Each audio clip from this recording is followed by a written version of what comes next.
there was a free agent, LB, that I've seen name come up a little bit, man. So I just figured, he was worth the convo, man, because he actually is a really good player. But Yannick Ngakoue, I think it was Bleacher Report about a couple days ago, man. I saw them just kind of drumming up some interest, man, talking about, they had two other guys on that list too. They tried to throw man. Jarvis Landry in there. That was the stupidest take I've ever heard. We're not on the Jarvis train. No. We're good on that one. No. We don't need his leadership. We don't need the toughness. We're good. Receiver room's loaded and he's good. overrated. We feel really good about that. But in terms of the Yannick Ngakoue element of it had an interesting angle to me because of the contract with Highsmith. Always thinking of just the business element of the leverage side of it. Do you ever do that if you don't feel like the deal is going to get done? The second thing was taking away the money part of it. When I think of that Philadelphia Eagles front on defense and how they could literally come at you in waves.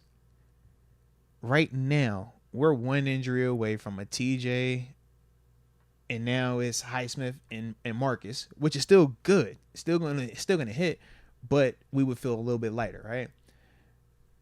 If it's Highsmith that goes down, now it's Marcus out there. Marcus and TJ still going to be dope, but it's still, you see what I mean? Like, it's still going to be on the lighter side. Whereas when you bring in a Yannick, who's a dope pass rusher in his own right, but to me, he is still more so on the pass rush specialist than like a true like starter guy. I just think that's kind of would be perfect for us as the third guy. Like for like right now, yeah. Because I'm like, even with Marcus, I feel like is more complete in terms of being able to play the run and rush. But Yannick, when you're just talking about the depth, when you're talking about, he jumps off the screen. I mean, absolutely. I don't think he's had one season less than 8 sacks. I mean, he had like what 9.5 or 10 last year. Literally, I think the stat was he's the only person. Oh, it was like, I'm about to pull it up right here. Yeah, in terms of like starting his career off. Yeah. Reggie White, Aaron Donald, and Derek Thomas, and DeMarcus Ware are the only other players that have done this. Hall of Famers. Post 8 sacks or more in each of their first 7 seasons in the league.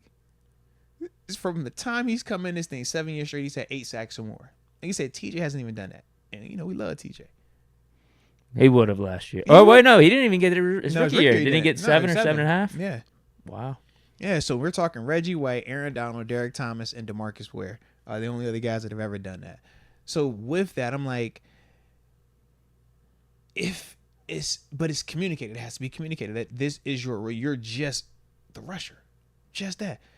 Because I'm thinking to myself, you just got to be honest with himself too. It's like, I don't blame you for wanting me to only do that. Because I think of just the dynamic of when I take TJ and Highsmith and I wrote and hey, I'll get you a little blow real quick, man. I need you to get this series off. You know what I mean? Get back. Now I'm going Marcus and Ngakoue potentially. You know what I mean? Like, or some variation of that's my, when it's obvious, got to have it passing down situations. Yeah. Almost treating Yannick like the slot corner, right? Like, I only bring you out here when it's obvious passing situations. I need a fastball. I need a dude that can go out here and win that consistently and cook. That is, you know what I mean? And to an extent, it's like, man, to just have another one of those in the building, in the room, yeah. It would work. Now, I wonder, because I was looking into this a little bit with him, what's he looking for? That's the question. Because he could probably be some team's number 1 edge rusher still. He could. He but got at paid. This stage, though, it's like, what's going on? I know. He got paid, like, it was 1 year, 13 mil. Then I heard some, like, interview comments from him saying, like, he wants to sign on with a team and be there for, like, the long term, like 2-3 years. He's tired of, like, jumping from team to team, but he also wants to go to a contender. So if he's getting 13 last year, he's probably still getting around, like, 10, right? That's at least the market. Yeah, that's the issue. Steeler discount for 7 or something? I don't know, but that's a lot. Steeler discount for 7? But I just think. But then, like, I think the Steelers would only want him for 1 year. That's all we need it for. So, like, I don't know how the fit would work from that standpoint, like what he's looking for and the Steelers organization looking for. But I think on the field, it'd be really nice. Because I'm thinking to myself, for all the same reasons we were talking about Chase Young. Absolutely, yeah. But I'm like, it's less of the tension in the room. I feel like if it's Yannick versus Chase, because Chase, you're still looking at that like, can you be TJ? Right. Can you be that? Whereas with Yannick, it's more so I think we're looking at it as, we just need you for this season. Highsmith's about to get paid, or we're deciding that we're not going to pay and we're going to draft whatever we want to draft anyways. But I kind of look at Yannick and Marcus in the same vein of y'all are like short-term, year, maybe 2, depending on, how it plays out for them. But right. Initially the plan is it's 1 year. So that's kind of how I looked at him, man. I mean, I'd be fine with it. Yeah. Yeah, if the money's reasonable. Yeah. Like you said, we ain't trying to pay crazy for a dude that we're talking about.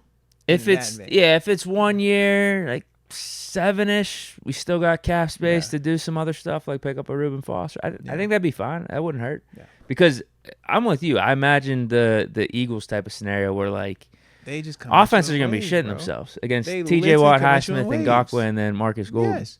And we saw that same exact model in Philly, where it was literally, we're just going to dominate you in the trenches. We're going to have dudes come off the bench that can still win one-on-ones, that can still cook you, so you're never getting a break. And in turn, that keeps my guys, Hassan Riddick, super fresh. So he's cooking you the whole time too. It's like, how do we get that model? And we're more in line to that model than per se a Chiefs model, whereas we have the absolute best quarterback on the planet right now, and we'll just figure out all the pieces other than that. Nah, Philly was like, we're going to build up these trenches, we're going to run this ball, and we're going to add a weapon here, add a weapon there, but this is our model. We're more in line with Philly's model. Not a coincidence. You got wide over here. It's not a coincidence at all. It's absolutely not a coincidence. Yeah, definitely not a coincidence.